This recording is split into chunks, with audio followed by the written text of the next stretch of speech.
11:30 ഒരു ക്ലാസ് പറഞ്ഞിട്ടുണ്ട്. ഞാൻ അതുകൊണ്ട് വളരെ പെട്ടെന്ന് കുറച്ച് കാര്യങ്ങൾ പറയാം. നമ്മൾ ഈ സെമസ്റ്ററിൽ നമ്മൾ പഠിക്കാൻ പോകുന്നത്, ഞാൻ കുറച്ച് കാര്യങ്ങൾ എടുത്തതായിരുന്നു. ഈ സെമസ്റ്ററിൽ നമ്മൾ പഠിക്കാനായിട്ട് പോകുന്നത് ടൈം സീരീസ് എക്കണോമെട്രിക്സ് ആണ്. സിലബസ് നിങ്ങൾ ഓൾറെഡി കണ്ടിട്ടുണ്ടാവും. ടൈം സീരീസ് എക്കണോമെട്രിക്സിന്റെ ടൈം സീരീസ് നമ്മൾ ഇതിനു മുൻപ് പഠിച്ച തേർഡ് സെമസ്റ്ററിൽ നമ്മൾ പഠിച്ചത് ക്രോസ് സെക്ഷണൽ ഡാറ്റയാണ്. ക്രോസ് സെക്ഷണൽ ഡാറ്റ ബേസ് ചെയ്തുകൊണ്ടുള്ള എക്കണോമെട്രിക് അനാലിസിസും കുറെ ബേസിക് ആയിട്ടുള്ള ആശയങ്ങളുമാണ് നമ്മൾ പഠിച്ചത്. ടൈം സീരീസ് എന്ന് പറയുന്ന ഒരു ടോട്ടലി ഒരു ഡിഫറെന്റ് അനാലിസിസ് രീതിയാണ് time series analysis. Cross sectional ഡാറ്റയിൽ നിന്ന് വിഭിന്നങ്ങളായിട്ടുള്ള പ്രോബ്ലംസും അതേപോലെ തന്നെ വിഭിന്നങ്ങളായിട്ടുള്ള രീതികളും ടൈം സീരീസ് എക്കണോമെട്രിക്സിലുണ്ട്. പക്ഷെ നമ്മളൊരു കാര്യം മനസ്സിലാക്കേണ്ടത്, ഏറ്റവും കൂടുതൽ ഉപയോഗിക്കപ്പെടുന്ന ഒരു ഡാറ്റ, എക്കണോമെട്രിക് അനാലിസിസിന് വേണ്ടി ഏറ്റവും കൂടുതൽ ഉപയോഗിക്കപ്പെടുന്ന ഡാറ്റ ക്രോസ് സെക്ഷണൽ ഡാറ്റയേക്കാൾ ഉപരി ടൈം സീരീസ് ഡാറ്റയാണ്. ഒരുപാട് ആളുകൾ ടൈം സീരീസ് ഡാറ്റ ഉപയോഗിക്കുന്നുണ്ട്. പ്രത്യേകിച്ച് ടൈം സീരീസ് ഡാറ്റയുടെ പബ്ലിക്കേഷൻ ഗവൺമെന്റ് ബോഡീസ് അതുപോലെ തന്നെ മറ്റു പ്രൈവറ്റ് ബോഡീസ് ഇവരെല്ലാം ടൈം സീരീസ് ഡാറ്റ ഒരുപാട് ജനറേറ്റ് ചെയ്യുന്നുണ്ട്.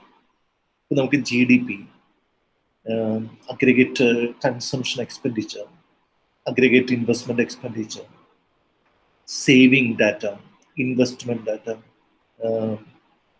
ഇൻഫ്ലേഷൻ, അൺഎംപ്ലോയ്മെന്റ്, ഈ പറഞ്ഞ ഡാറ്റകളെല്ലാം തന്നെ നമുക്ക് ടൈം സീരീസ് ആയിട്ട് നമുക്ക് ലഭിക്കും.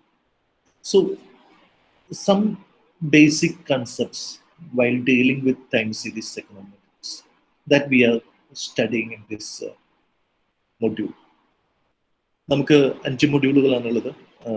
5 മൊഡ്യൂളുകളിൽ ആദ്യത്തെ മൊഡ്യൂളിൽ നമ്മൾ പഠിക്കുന്നത് ബേസിക്സ് ആണ്.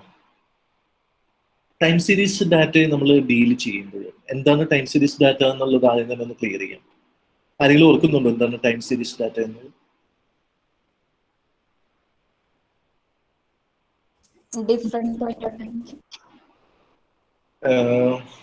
എന്താണ് ഈ ക്രോസ് സെക്ഷണൽ ഡാറ്റയും ടൈം സീരീസ് ഡാറ്റയും തമ്മിൽ എന്താണ് വ്യത്യാസം? നമുക്ക് cross sectional data, time series data, pooled data, ഇങ്ങനെ 3 ടൈപ്പ് ഡാറ്റയാണുള്ളത്. ആ പൂൾഡ് ഡാറ്റയുടെ ഒരു സ്പെഷ്യൽ ടൈപ്പാണ് പാനൽ ഡാറ്റ എന്ന് പറയുന്നത്. നമുക്ക് പാനൽ ഡാറ്റ അനാലിസിസ് ഉണ്ട് പഠിക്കാൻ. ക്രോസ് സെക്ഷണൽ ഡാറ്റയുണ്ട്, ടൈം സീരീസ് ഡാറ്റയുണ്ട്, ദെൻ പൂൾഡ് ഡാറ്റയുണ്ട്. നമുക്ക് ബേസിക് ആയിട്ട് 2 ഡാറ്റയാണുള്ളത്, cross sectional and time series. Pooled data എന്ന് പറയുന്നത് ക്രോസ് സെക്ഷണൽ ടൈം സീരീസിന്റെ കോമ്പിനേഷനാണ് പൂൾഡ് ഡാറ്റ എന്ന് പറയുന്നത്. So what is the basic difference between cross sectional data and time series data?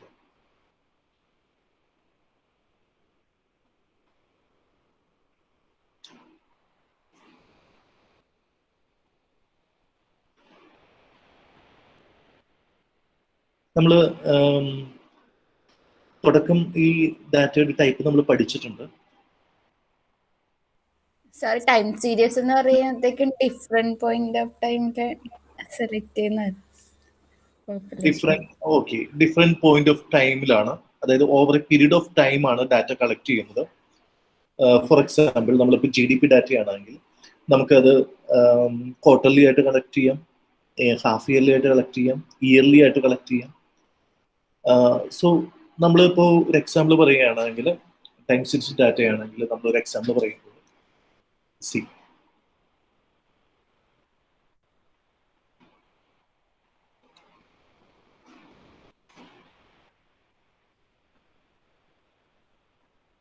ഞാൻ ഇയർ എടുക്കുകയാണ്.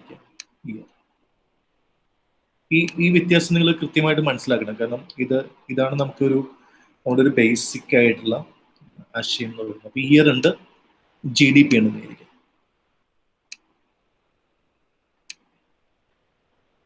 ഇയറിൽ ഞാനൊരു 5 ഇയേഴ്സ് എടുക്കുകയാണ്. 5 years suppose 2015 16, 17, 18, 19. So we have 5 years. ഞാൻ GDP ഒരു simplified ആയിട്ടുള്ള രീതിയിൽ suppose it is 300 billion, 320 billion, 410 million, 500 billion, 550 billion. Billion US ഡോളറിലാണ് പറയുന്നതെന്ന് ഇരിക്കാം. അങ്ങനെയാണെങ്കിൽ 300, 320, 410, 500, 550. See, this is a time series data because GDP-നെ നമ്മൾ അറേഞ്ച് ചെയ്തിരിക്കുന്നത് എങ്ങനെയാണ്? ക്രോണോളജിക്കൽ ഓർഡറിലാണ്. സോ ടൈം സീരീസ് ഡാറ്റയിൽ ഒരു കാര്യമുള്ളത്, the time should be ordered. ഇതിനൊരു ഓർഡർ ഉണ്ട്. ടു 2015 തുടങ്ങിയിട്ട് 2019 വരെ. It is ordered data. ഇതിനൊരു ഓർഡർ ഉണ്ട്. That is very important. Cross സെക്ഷനിൽ നമുക്ക് ഓർഡർ വിഷയമല്ല. ക്രോസ് സെക്ഷൻ എന്ന് പറയുന്നത് നമുക്ക് ഒരു പർട്ടിക്കുലർ ആയിട്ടുള്ള ഇയറിൽ മാത്രമാണ് വിചാരിക്കുക. ഒരു പർട്ടിക്കുലർ ആയിട്ടുള്ള ഇയറിൽ 2015 സപ്പോസ് നമ്മൾ GDP കാൽക്കുലേറ്റ് ചെയ്യുന്നു.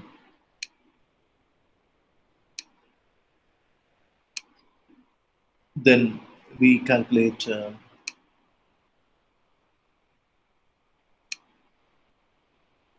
per capita consumption expenditure calculating.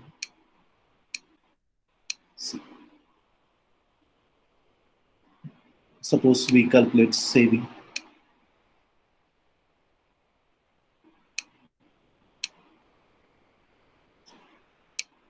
Then if it is calculated at a particular time period, that is 2015 നമ്മളത് കണ്ടെത്തുന്നതെന്ന് ഇരിക്കാം. 2015. സോ 2015 നമ്മളിത് ഇതിന്റെ വാല്യൂസ് കണ്ടെത്തുന്നു. 2015 ഇത് 300 ആണ്, 300 ബില്യൺ US ഡോളറാണ് GDP ആയിരിക്കും. Per capita consumption expenditure, suppose it is 210, or aggregate consumption expenditure of 210 ആണ് വിചാരിക്കും. Then suppose saving is 90. ഇതിങ്ങനെ ആവണമെന്നില്ല, ഞാൻ ജസ്റ്റ് ഒരു എക്സാമ്പിൾ തന്നെന്ന് മാത്രമേ ഉള്ളൂ. സപ്പോസ് ഇങ്ങനെയാണ് ഒരു ഡാറ്റ നമ്മൾ കളക്ട് ചെയ്യുന്നതായിരിക്കും. Then it is cross section because we collected GDP data, per capita consumption expenditure data, savings data at a particular point of time. ഇതിനെ നമ്മളിപ്പോ GDP ആദ്യം എഴുതിയുകൊണ്ട് സേവിങ്സ് അങ്ങനെ അതിനൊരു ഓർഡറിംഗ് ഒന്നുമില്ല. GDP ആദ്യം എഴുതണമെന്നൊന്നുമില്ല. നമ്മളിപ്പോ ഈ ഒരു ഡാറ്റ നമ്മൾ സ്റ്റാറ്റിസ്റ്റിക്കൽ പാക്കേജിൽ ഇട്ട് നമ്മൾ അനലൈസ് ചെയ്യുമ്പോൾ ഇതിന്റെ ഓർഡർ വിഷയമല്ല. ആദ്യം എന്താണ് പ്ലേസ് ചെയ്യുന്നത്? എക്സൽ ഷീറ്റിൽ നമ്മൾ ആദ്യം GDP ആണോ അല്ലെങ്കിൽ സേവിങ് ആണോ? Doesn't matter. But here the order is very important. We cannot mess up with order. ഇനി എന്താണ് പൂൾഡ് ഡാറ്റ എന്ന് പറയുന്നത്? പൂൾഡ് ഡാറ്റ എന്ന് പറയുന്നത്, suppose V combine this together. This is cross sectional, this is time series. So നമ്മളിവിടെ 2016 എന്ന് എഴുതി. 2016, 2017,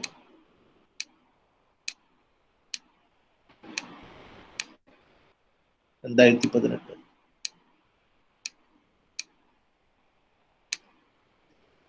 നമ്മൾ എന്താ ചെയ്തതെന്ന് വെച്ച് കഴിഞ്ഞാൽ, നമ്മൾ ചെയ്തത്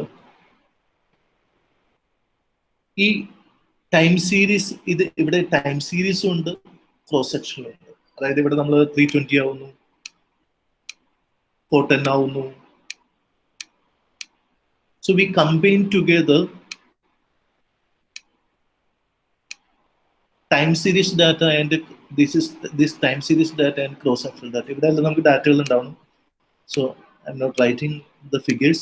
Actually there will be some figures here. Then when we combine together this cross-sectional and time series, അതായത് cross-sectional data time series data നമ്മൾ combine ചെയ്യുമ്പോൾ that data is pooled data. Then what is panel data? ആരെങ്കിലും ഓർക്കുന്നുണ്ടോ എന്താണ് panel data എന്ന്?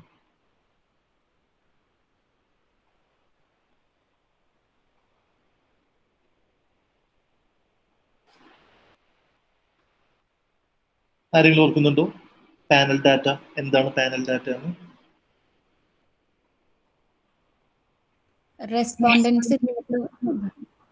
റെസ്പോണ്ടൻസിന്റെ ഇടയിൽ ഒരു ചേഞ്ച് ഇല്ലാത്തത്.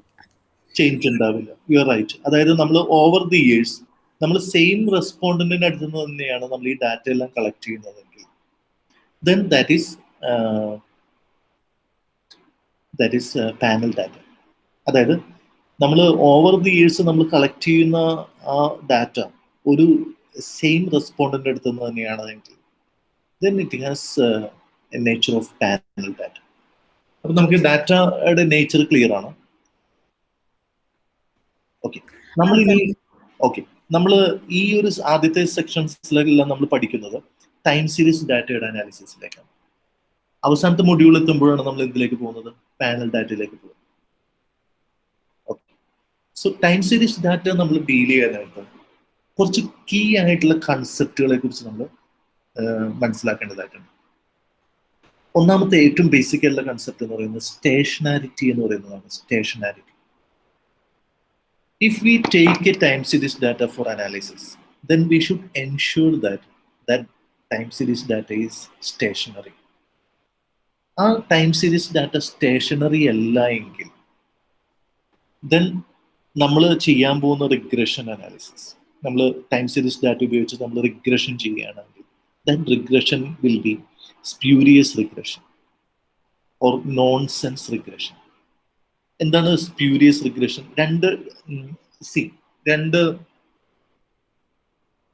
Let's say Y T. നമ്മൾ ടി എന്നുള്ള നമ്മൾ കഴിഞ്ഞ സെക്ഷനിലെല്ലാം നമ്മൾ പഠിച്ചത് നിങ്ങൾ ഓർക്കുന്നുണ്ടാവും. വൈ ഐ എന്നുള്ളതാണ് നമ്മൾ പറഞ്ഞത് അല്ലെ? Y I. This I represents cross sectional. So this subscript denotes what category of data we are dealing with. If I write yi, y എന്ന് പറയുന്നത് നമ്മുടെ ഡിപ്പെൻഡന്റ് വേരിയബിൾ ആണ്. If I write yi, that designates cross-sectional data. If I write y sub t, this is subletter t, y sub t, then it means it is time series data. And we are dealing with the discrete values. If we are dealing with the discrete values, we use y sub t. ഇതെല്ലാം discrete values ആണ്. നമുക്ക് കൃത്യമായിട്ടുള്ള continuous values അല്ല, discrete values ആണ്. Continuous values ആണെങ്കിൽ in general we use y sub t, but you should understand if it is a continuous variable like stock prices, we can write y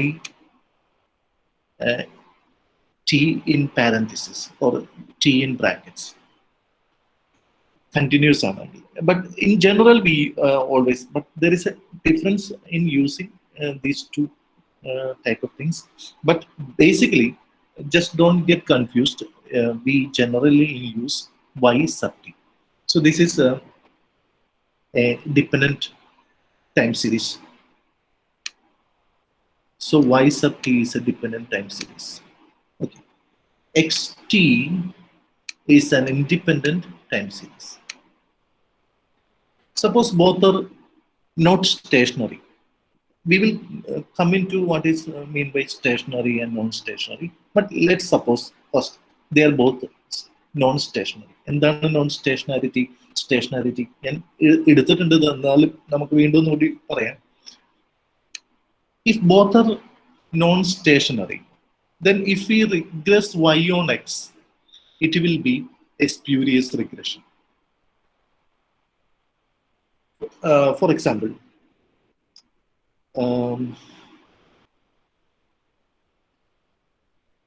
suppose A sale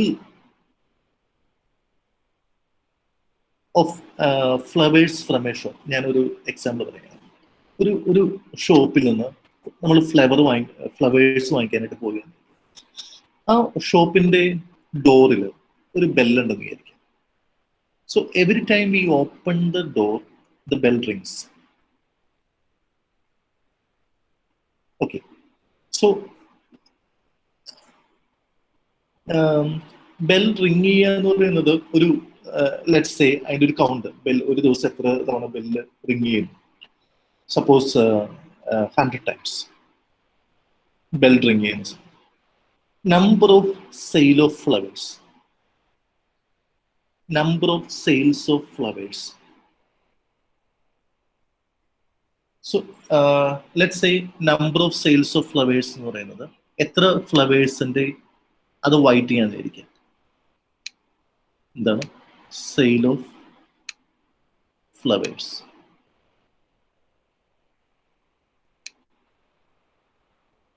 sale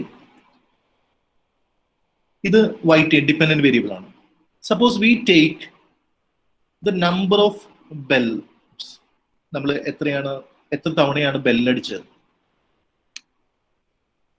ബെല്ലടിക്കുന്നത് എന്തുകൊണ്ടാണ്? ഓരോ തവണയും door തുറക്കുമ്പോഴാണ് ബെല്ലടിക്കുന്നത്. So number of bell sound.